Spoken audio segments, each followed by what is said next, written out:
News when you want it with Bloomberg News Now. I'm Monica Ricks. And that's your closing bell on Wall Street. The Dow added 165 points, about a third of a percentage point. The Nasdaq was up 117, up about half a percentage point.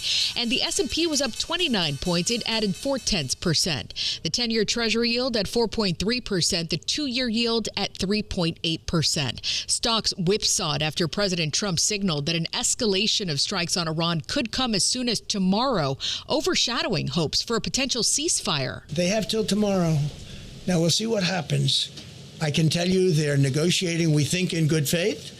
We're going to find out. We're getting the help of some incredible countries that want this to be ended because it affects them also. A lot of people are affected by this. But we're giving them till tomorrow, 8 o'clock Eastern Time. And after that, they're going to have no bridges. They're going to have no power plants. Stone Ages, yeah. Israel has approved missions in Iran for the next 3 weeks. But in the first nod to surging oil prices, Trump said the Strait of Hormuz is still a very big priority. And traffic through the strait has climbed to its highest levels since the early days of the war, as more countries secure apparent safe passage agreements with Iran. But OPEC Plus warned over the weekend that damage to energy assets will have a prolonged impact on oil supply, even after this conflict ends. Bloomberg's Will Kobzanski says so far, the damage is pretty extensive. There's been a lot of attacks across the energy complex, across the oil complex. Refineries are a pretty key area for that. So we saw Ras Tanura, Saudi Arabia's largest refinery, get hit early on in the war. We saw a refinery in Kuwait just last weekend that does both fuel and petrochemicals get hit. The United Arab Emirates, they had a massive petchems facility get hit over the weekend. That's Bloomberg's Will Kobzanski on Bloomberg Business Week Live. OPEC Plus did approve a symbolic increase in oil output quotas for next month as disruptions in Hormuz continue and increase market volatility. Right now, Brent crude's just over $109 a barrel. West Texas Intermediate closer to $113. Gas prices are also up today. AAA's got the national average at about $4.12 a gallon.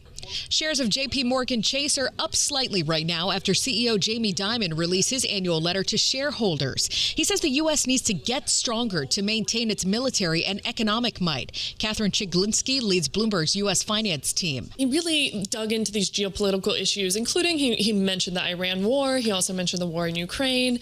But he also talked a lot about what the bank and what other citizens need to be doing to bolster the U.S., make sure we don't fall behind. He ragged on Europe, which has been sort of a favorite talking point of his, to say that they need to be doing more. And I think you've seen that a lot in how JP Morgan, they've been announcing all these initiatives. So like the Security and Resiliency Initiative, they have the American Dream Initiative. It's all these ventures that they have now to focus quite a bit on certain aspects of the U.S. economy. And I think that's Jamie really leaning into this sort of elder statesman role he has in the industry. That's Bloomberg's Catherine Chiglinski. Dimon says the bank's deploying more than $1 trillion to help boost the economy and tackle big picture policy issues.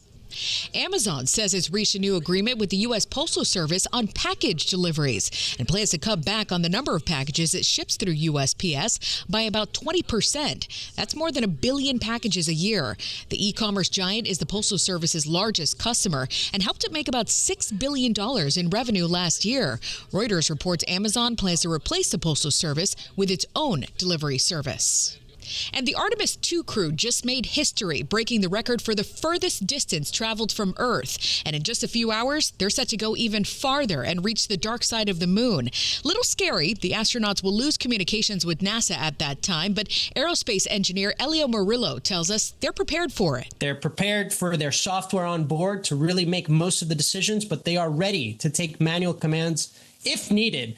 And ideally, the spacecraft will work as intended and everything will be normal. Murillo on ABC News. Artemis will reach maximum distance from Earth just after 7 p.m. Eastern, and you can watch the whole thing. Netflix is streaming it live. And that's news when you want it with Bloomberg News Now. I'm Monica Ricks, and this is Bloomberg.